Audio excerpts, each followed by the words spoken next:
अस्सलामुअलैकुम प्यारी बहनों और प्यारे भाइयों, कैसे हो आप सब। उम्मीद करती हूँ खैर वाफियत से होंगे, खुशबाश होंगे। अच्छा जी, तो आज संडे का दिन था, तो जैसे ही उठे हैं तो आगे देखा कि जी हमारा एक मुर्गा बीमार है। फिर हम मेरे हस्बैंड ने जल्दी जल्दी उसे ज़िबा कर लिया और मेरा बेटा उसको काटने के लिए बहुत ही जो है ना खुश था। और देख लें छुरी हाथ में उठाए हुए जो है वो मुझे बार बार कह रहा था कि मम्मा जल्दी जल्दी से काटें। तो मैं उसे पकड़ा, मैंने कहा चलो आओ पहले नाश्ता तो कर लो, ये बाकी काम बाद में होते रहेंगे। तो फिर मेरे हस्बैंड ने किसी को बुला के मुर्गा साफ़ करवा लिया। यहाँ पर जी मेरा अभी मैं नाश्ता ही कर रही थी तो मेरा बेटा उसको ना मुर्गा साफ़ हुआ हुआ उठा के मेरे पास ले आया ऐसे ही। तो मैंने कहा बेटा इसको किसी बर्तन में डालो, इसको ना आज किसी और अनोखे तरीके से पकाते हैं। तो फिर जी जैसे ये आया इसको मैंने धोया, अच्छे तरीके से धो के। तो काफ़ी देर में सोचती रही कि यार इसको ना कोई तंदूरी बनाते हैं आज, मुर्गे को तंदूरी चिकन। लेकिन मेरे हस्बैंड ने कहा कि उससे ज़रा लेकर तो आओ, कट शट लगाएं, देखें कि ये उसकी उसकी इतनी कैपेसिटी भी है कि वो गल सकता है कि नहीं। वो जी जैसे ही हमने देखा तो वो बहुत सख्त था, बहुत शदीद किस्म का। तो मेरे हस्बैंड ने कहा कि रहने दो, ये वक्ते वाली बात है, इसको ऐसे ही काटते हैं। तो इसका आप सूप बना लो या ऐसा शोरे वाला सालन बना लो कि बच्चे जो है ना शौक से खा लें। ये तंदूरी चिकन जो है ना ये मुश्किल ही है कि इतनी आंच पे या इतना टाइम जो है वो इसने गलना नहीं है और तुम्हारी मेहनत ज़ाया होगी। फिर मैंने कहा चलें जी ठीक है, कटवाएं, फिर मुझसे तो कटता नहीं है। खैर हम लोग काटने बैठ गए तो मेरा बेटा देखें जी ये सीख रहा था कि कैसे गोश्त काटा जाता है।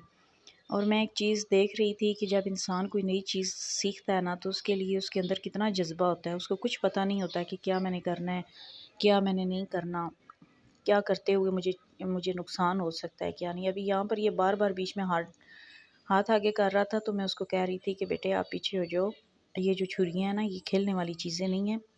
तो कहता है मम्मा मैं सीख रहा हूँ, आपको तो पता है। तो मैंने कहा चलो ठीक है सीख लो। फिर मैंने उसको ना एक छोटी सी छुरी पकड़ा दी और वो जो बिल्कुल तेज़ नहीं थी। मैंने कहा ये पकड़ो ना, आप इसके साथ खेलो। तो मैं फिर बड़ी छुरी जो है ना वो उठा के ले आई। मैंने फिर हस्बैंड को कहा आप इसके साथ काटें और वो छोटी उसके पास रहने दें।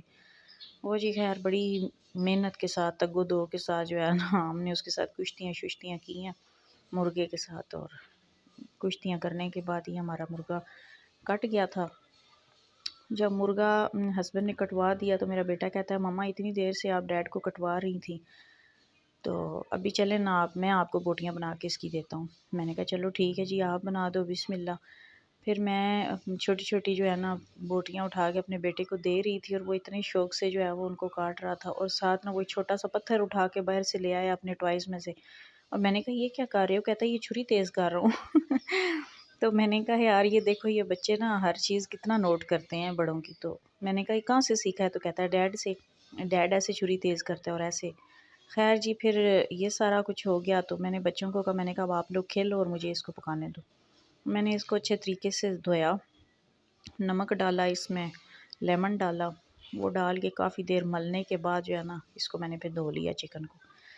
धोने के बाद फिर मैं सोच रही थी कि इसकी यखनी बना लूँ, क्या कर लूँ, मतलब कन्फ्यूजन इतनी थी, छुट्टी भी थी, काम भी बहुत ज़्यादा थे, बच्चों ने बाहर भी जाना था तो बस जल्दी थी। तो मैंने कहा चलो यार इसका सालन ही बनाते हैं। और इस तरह का बनाते हैं कि क्योंकि मेरी बेटी जो है ना वो पतला शोरबा बार बार कहती है मम्मा उसके अंदर मुझे ना प्याज नज़र आए ना मुझे टमाटर नज़र आए, लेकिन उनका टेस्ट भी होना चाहिए। तो मैंने कहा बेटा ये मेरे लिए जो है ना आप लोग अनोखी अनोखी बातें करते हो, मैं तो बहुत सिंपल सी इंसान हूँ। चलो लेकिन मैं कोशिश करती हूँ कि आपके मुताबिक मैं इसको बना सकूँ। मैंने फटाफट जो है ना वो चिकन धो के रख दिया। यहाँ पर मैंने प्याज काटे, थूम काट लिया और अदरक जो है ना बहुत ज़्यादा नहीं डालती, थोड़ी सी डालती हूँ ताकि उसका बस थोड़ा सा टेस्ट आए, क्योंकि ये बहुत ज़्यादा डालो तो इनका ना टेस्ट कड़वा हो जाता है। सब्ज़ मिर्च भी बहुत ज़्यादा डालने से उसका टेस्ट कड़वा हो जाता है।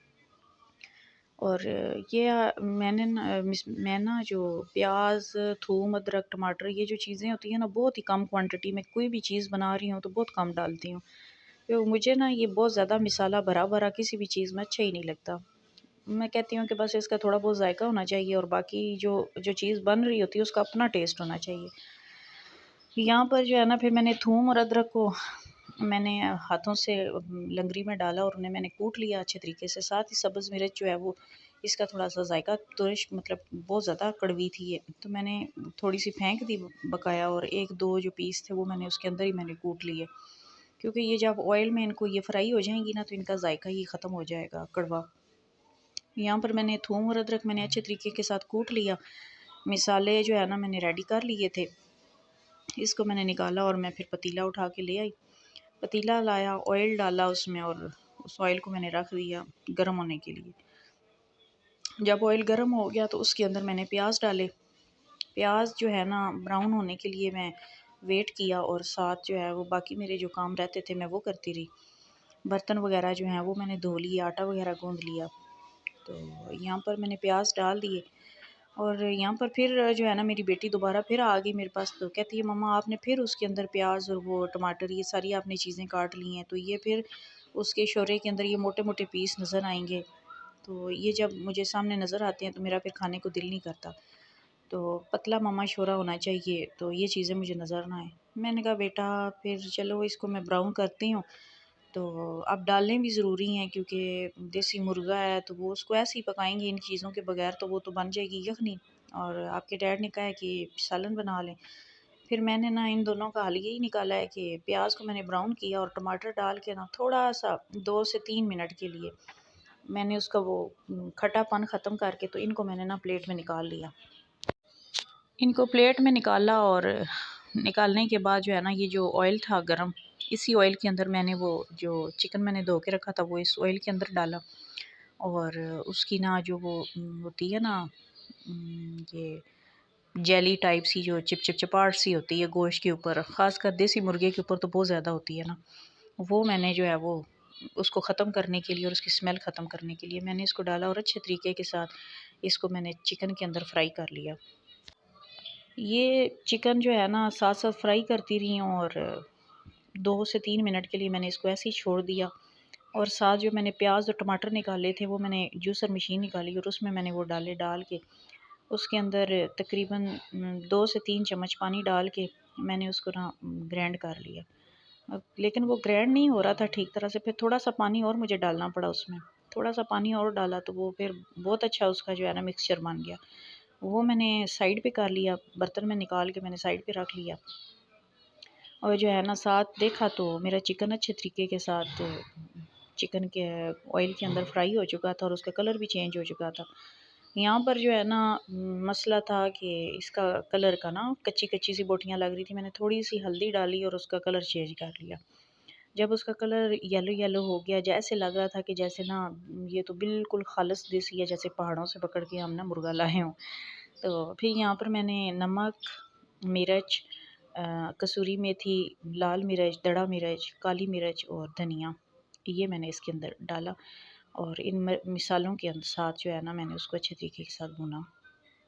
अब ये मैंने इसलिए डाला क्योंकि मिसाले जो है ना बाकी चीज़ों के बाद जब मैं डालती हूँ तो इनका वो ऐसे जैसे छींके आती रहती हैं ना, इस तरह खाते हुए कच्चापन जो है ना ज़बान पे आता है। अब इसके अंदर वो जो मैंने थूम और अदरक का कूट के उनका पेस्ट बना के रखा हुआ था वो डाला, और मैंने इसको तकरीबन 5 मिनट जो है ना इसको मैं भूनती रही हूँ।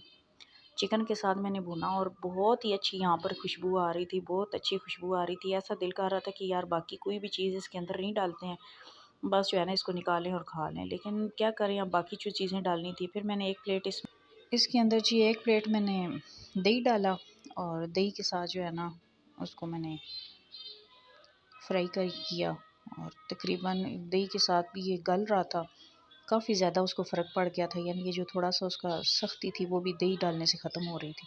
फिर मैंने जो आखिर पे सबसे पहले जो मैंने प्याज और टमाटर का मिक्सचर निकाला था ना, वो सबसे एंड पे फिर मैंने डाला है, सबसे एंड पे डाला जी। यहाँ पर तो बहुत ही अच्छी खुशबू आ रही थी और इतना लजीज वो रेडी हो रहा था कि क्या बताऊँ आपको। बच्चे बार बार आ रहे थे कि मम्मा ये कब इसने रेडी होना है।